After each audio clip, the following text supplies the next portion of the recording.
Kevin Nelson. Here's a look at what's going on this week in the news. We begin with news from around the country.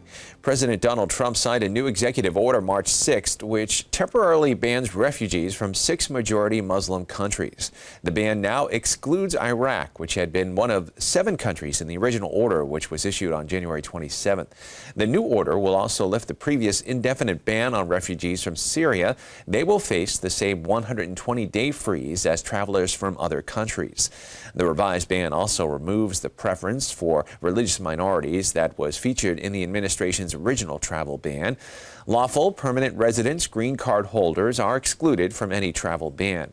According to administration officials, the ban is being implemented to determine additional security vetting procedures. The new ban will take effect on March 16th. In news from Rome, Pope Francis and the rest of the Vatican Curia are spending their week in prayer at their annual Lenten retreat. Rome Reports has more on the week ahead for the Pope and Vatican officials. At 4 p.m. Sunday afternoon, the Pope and other superiors of the Vatican Curia boarded this bus for Aricia to begin their spiritual exercises. This year's theme is the Passion, Death, and Resurrection of Christ, according to the Gospel of St. Matthew. The preacher of the exercises will be the Franciscan Giulio Michelini. The Pope and the other participants will begin each day by celebrating Mass at 7:30 in the morning. They will attend 2 daily meditations, pray Vespers together, and end the day with Eucharistic adoration before dinner at 7:30 p.m. The tradition of the Pope and the Curia doing Lenten spiritual exercises was initiated by Pope Paul VI in 1964. Among the preachers, 2 of them ended up becoming Pope, Karol Wojtyla in 1976 and Joseph Ratzinger in 1983. More news from around the country. President Donald Trump visited St. Andrew's School in Orlando recently to participate in a roundtable discussion about the Florida Tax Credit Scholarship Program. The president and other dignitaries toured the predominantly black school in which 70% of students benefit from the School Choice Scholarship Program. During the roundtable discussion, the president heard from parents, teachers, and students who touted the scholarship program.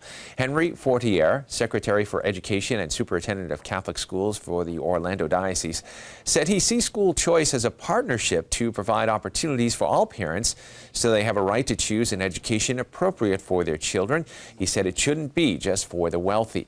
James Herzog, Associate for Education for the Florida Conference of Catholic Bishops, said he hoped Congress would look to Florida as an example of how school choice vouchers benefit students, family, educators, and schools.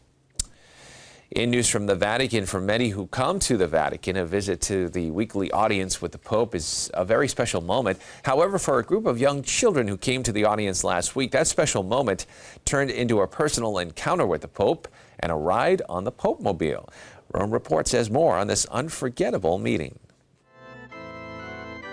To be near Pope Francis during the general audience, immersed amongst the thousands of joyful pilgrims, is electrifying. But to experience that in the popemobile, standing next to the Holy Father, is nothing short of extraordinary. Simone, Stella, Marta, and Matilda recount their spectacular morning. It was beautiful. A man took and carried me onto the popemobile where I met the Pope and he hugged me. And then the whole time the Pope drove through St. Peter's with another bishop that he has behind him. Afterwards, I said goodbye to the Pope.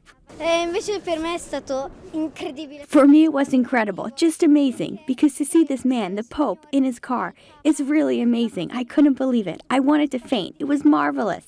And then I was able to also get the autograph of the Pope. It was really top of the top. Here, Simone and his other classmate, Marta, proudly show their autographs from Pope Francis. For Marta, all it took was a split second to turn potential disappointment into a dream come true. For me, it was a fantastic feeling because I was in the second row and I thought I didn't even see the Pope. Then, instead, a man took me and I said, "Oh my goodness, but am I dreaming? This isn't really true." Except then, I realized that it really is true, that this isn't a dream.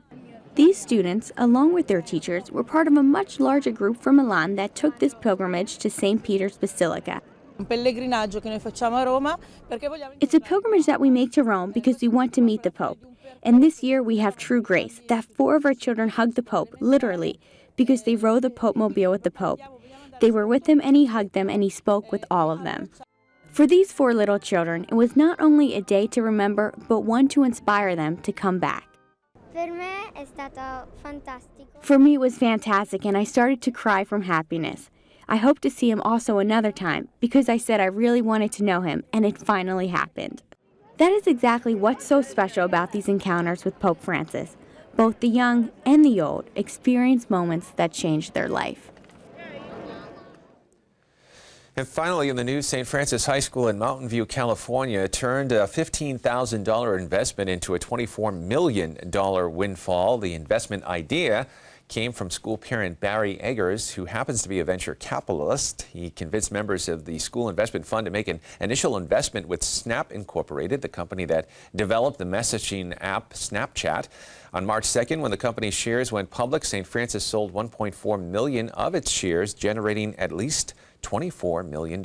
According to school officials, some of the money will be used for financial aid, professional development, teacher training, and funding of school programs, and will not support the school's annual operating expenses. St. Francis is in the Diocese of San Jose and is sponsored by the Holy Cross Brothers. Tuition at the school for the current year is just over $17,000. Last year, the school provided $3.2 million in tuition assistance. That is all the information we have for you this time. I'm Kevin Nelson. Don't forget, you can keep up to date on Catholic news throughout the week with Catholic Newsbreak right here on the Catholic TV Network.